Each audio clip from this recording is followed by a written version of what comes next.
प्राथमिक माहिती दिलेली आहे? पोलिसांनी काय ब्रीफिंग केलं? परवा सकाळी 6 वाजता स्वारगेटला जी घटना घडली त्या बाबतीतली सगळी माहिती घेण्याकरता आज मी इथे आलो होतो। जागेवरती देखील मी सगळी पाहणी आज ती केली। एकंदरीत 6 वाजता ही घटना घडली। फिर्याद ही जवळपास 9च्या सुमारास ही पोलीस स्टेशनला आल्याच्या नंतर अर्ध्या तासाच्या आतच पोलिसांकडून ज्या कारवाई करणं आवश्यक होतं त्या कारवाईला लगेचच त्यांनी सुरुवात केली। आरोपी शोधण्यासाठी सीसीटीव्ही फुटेजेस त्याचा अभ्यास करणं, सीसीटीव्ही फुटेजेस पाहणं, इमिजिएटली त्यांनी अर्ध्या तासाच्या आतमध्ये आरोपीला आयडेंटिफाय केलं। अर्ध्या तासाच्या आत आरोपी आयडेंटिफाय झाल्यानंतर त्याने आरोपीला, आपल्या पोलीस कर्मचाऱ्यांनी आरोपीला ट्रॅक करायला सुरुवात केली आणि जसं त्याचं लोकेशन सापडेल तसं त्याला फॉलो देखील केलं गेलं आहे। आणि मी डिटेल देणार नाही कारण शेवटी अजूनपर्यंत आरोपीच्या शोधामध्ये आपण आहोत। त्याचं लोकेशन, संभाव्य लोकेशन देखील आपल्याकडे आहे। तिथे देखील जवळपास 8 टीम्स ह्या पोलिसांमार्फत तयार केल्या गेलेल्या आहेत आणि लवकरच आरोपीला पकडलं जाईल। एक असा गैरसमज तयार केला जातोय की घटना परवा सकाळी 6 वाजता घडली आणि मग ती कालपर्यंत का कळवली गेली नाही किंवा ती माहिती बाहेरपर्यंत का दिली गेली नाही।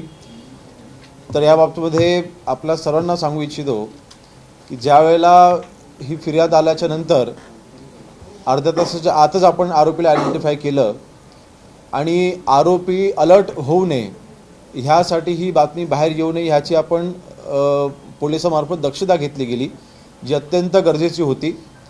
आणि जर का त्वरितच ही बातमी जर का बाहेर पडली असती तर कदाचित आता जे आपल्याला संभाव्य लोकेशन मिळालेलं आहे तर ते मिळालं नसतं आणि आरोपी जो आहे तो अजून कदाचित कुठल्या दुसऱ्या ठिकाणी किंवा लांब तो पळून जाण्याची शक्यता जास्त होती।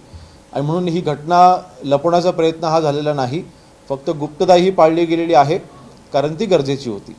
एकंदरीत ब्रीफिंग घेतल्याच्या नंतर आरोपी हा लवकरच पकडला जाईल आणि पुणे शहराच्या बाबतीमध्ये शेवटी ही जी घटना घडलेली आहे ती ST स्टँडच्या आवारामध्ये ही घटना घडलेली आहे। तिथे पोलिसांमार्फत त्या दिवशी रात्री 12 वाजल्यापासून ते सकाळी 6 वाजेपर्यंत किती वेळा गस्त घातली गेली ह्याची देखील माहिती मी घेतली। मला वाटतं रात्री 1:30 वाजता तिथले PI आहेत ते स्वतः CCTV फुटेजमध्ये देखील दिसत आहेत, ते स्वतः तिथे रात्री 1:30 वाजता ST स्टँडच्या आवारामध्ये ते फेरी मारून गेलेले आहेत, इथे पाहणी करून गेलेले आहेत। पुन्हा रात्री 3 वाजता, 3-3:15 वाजता देखील PI तिथे रात्री गस्त घालून गेलेले आहेत, त्यांच्या टीमसोबत पाहणी करून गेलेले आहेत। म्हणजे पोलिसांकडनं कुठलं दुर्लक्ष झालं किंवा पोलीस अलर्ट नव्हते असा काही विषय नव्हता। घटनेच्या 5 तासाच्या अंतरामध्ये 2 वेळा तिथे PI स्वतः तिथे आपल्या पोलीस कर्मचाऱ्यांसोबत तिथे राहून आणि फेरी मारून गेले होते। जो आरोपी आहे तो आरोपी त्याच्यावरती लहान स्वरूपात म्हणजे चोरी आणि असे काही गुन्हे त्याच्यावरती दाखल आहेत, परंतु ते ग्रामीण भागामध्ये आहेत।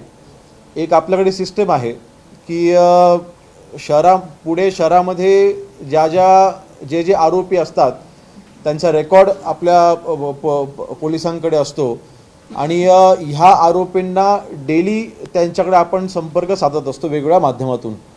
तर त्या दिवशी जवळपास 250 पेक्षाही जास्त आरोपींवरती लक्ष सर्व्हेलन्सच्या माध्यमातून किंवा थेट संपर्काच्या माध्यमातून आपण ठेवलेलं होतं। दिवसाला जवळपास 1000 पेक्षा जास्त आरोपींवरती आपण लक्ष ठेवून असतो, यांचा रेकॉर्ड हा शहरामध्ये आपल्याकडे आहे। जे आरोपी ग्रामीण भागामधनं शहराकडे येत असतात त्यांचा रेकॉर्ड हा शहराकडे नसतो। नक्कीच त्याच्यावरती भविष्यामध्ये आपण काम करतोय आणि विशेषतः पुणे शहरामध्ये CCTVचं सर्व्हेलन्स हे अजून कडक करण्यासाठी किंवा अजून त्याचा विस्तार करण्यासाठी महाराष्ट्र राज्याचे मुख्यमंत्री सन्माननीय देवेंद्रजी फडणवीस साहेबांनी काही दिवसांपूर्वी जवळपास 437 कोटीचा एक प्रकल्प मंजूर केलेला आहे। त्याच्यामध्ये महत्त्वाचं फेशियल रेकग्निशन असलेले CCTVs देखील आपण इन्स्टॉल करतोय, जेणेकरून एखादा आरोपी जर का कुठे त्या CCTV फुटेजमध्ये आला तो लगेच आयडेंटिफाय होईल, पोलिसांना त्याचा अलर्ट येईल आणि पोलीस त्या ठिकाणी अलर्ट होतील. एकंदरीत बघा, शेवटी सुधारणेला नक्कीच स्कोप असतो, परंतु तंत्रज्ञानाचा वापर करून, खास करून आता AIचं इंट्रोडक्शन आपण आपल्या विभागामध्ये माननीय मुख्यमंत्री महोदयांच्या नेतृत्वाखाली आपण आणलेलं आहे आणि त्या माध्यमातून भविष्यामध्ये CCTV फुटेजच्या CCTVच्या सर्वेलन्सच्या बाबतीमध्ये अजून आपण ती यंत्रणा आपण सुरळीत करतोय. परंतु परवाच्या दिवशी जी घटना घडली ती घटना कुठले फोर्सफुली किंवा तिथे कुठला स्ट्रगल किंवा असं कुठलंही तिथे न झाल्यामुळे तिथले जेव्हा घटना घडली त्यावेळेला तिथे देखील जवळपास 10 ते 15 लोक त्या बसच्या आजूबाजूला देखील तिथे उपस्थित होते आणि कोणालाही तिथे शंका आली नाही आणि त्यामुळे कदाचित ते जे क्राईम त्याला सुरळीतपणे करता आलं. परंतु अन्य जी डिटेल आहे, जेव्हा आरोपी आपल्या ताब्यात येईल त्यावेळेला आपल्या सगळ्या गोष्टी लक्षात येतील. सर, या घटनेबद्दल आधीही पोलिसांना पत्र दिलेलं होतं परिवहन महाविभागाकडून की तिथं सुरक्षा द्या, पण पोलिसांनी कर्मचारी नाही असं सांगितलं आणि